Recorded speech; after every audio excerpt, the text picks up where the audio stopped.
Okay, what we want to do today is we want to prove that the midpoints of any quadrilateral join together to form a parallelogram. So I'm going to add to my diagram here of quadrilateral OABC, I'll add point P, midpoint of OA, Q is the midpoint of AB, R is the midpoint of BC, S is the midpoint of OC. And we want to show that when those midpoints join up, they form a parallelogram. Now note here, when we're proving that quadrilateral PQRS is a parallelogram, it's sufficient to prove that if PQ is parallel and congruent to SR, then PQRS is a parallelogram. Reason being is that it will follow that PS will also be congruent and parallel to QR.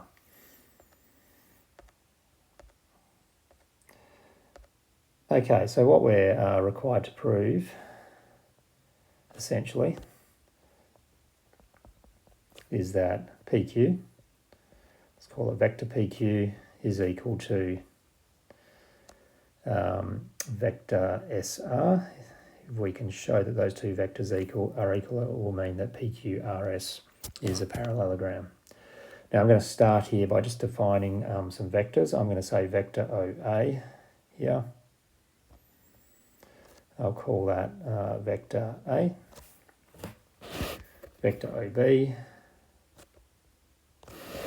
I'll call that vector B, and vector OC, I'll call that vector C. Okay, so we'll start off with vector PQ, and what we're going to do is we're going to try and define vector PQ in terms of vectors A, B, and or C.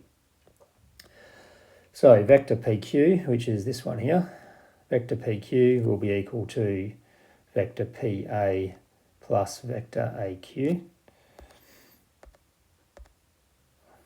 So we'll write that down.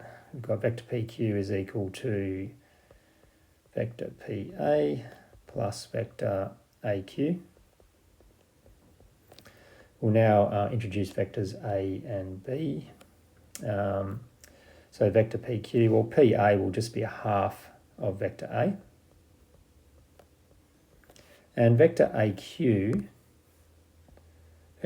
will be half of vector AB. So we've got AQ is a half of vector AB.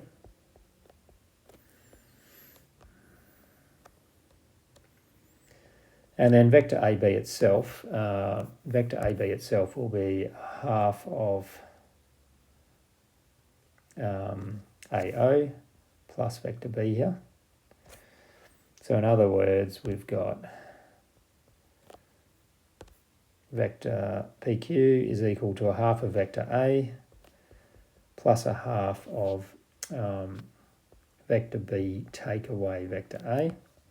We can tidy that up a little bit by expanding that bracket. We'll get a half of vector B take a half of vector A.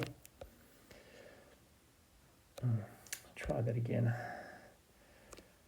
Just get rid of those brackets there. So we've got a half of vector A plus a half of vector B take a half of vector A. And then, of course, half of vector A take away half of vector A will be 0. And we'll get PQ is equal to a half of vector B. Now when we go and have a look at the diagram here,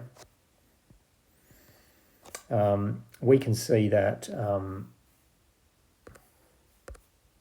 vector PQ here, it does look like it's about half of vector B.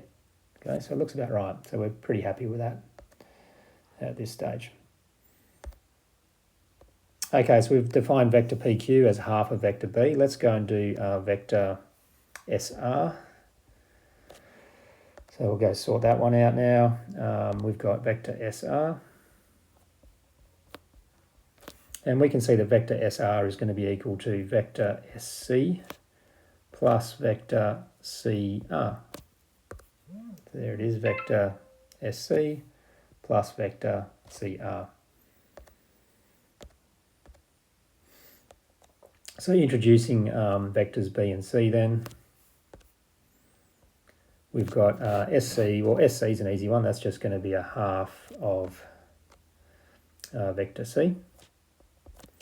And then CR will be half of vector CB.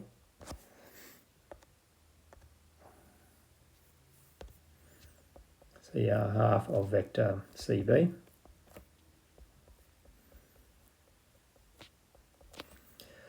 And then half of vector CB. So CB is really just negative C plus B. So negative of vector C plus vector B.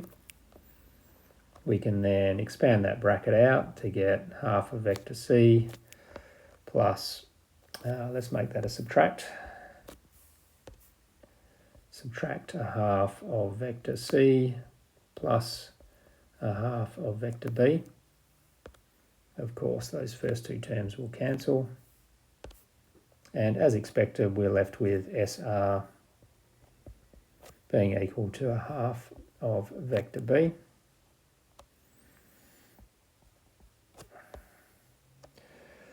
So this implies that vector PQ is equal to vector SR, which was equal to half of vector B.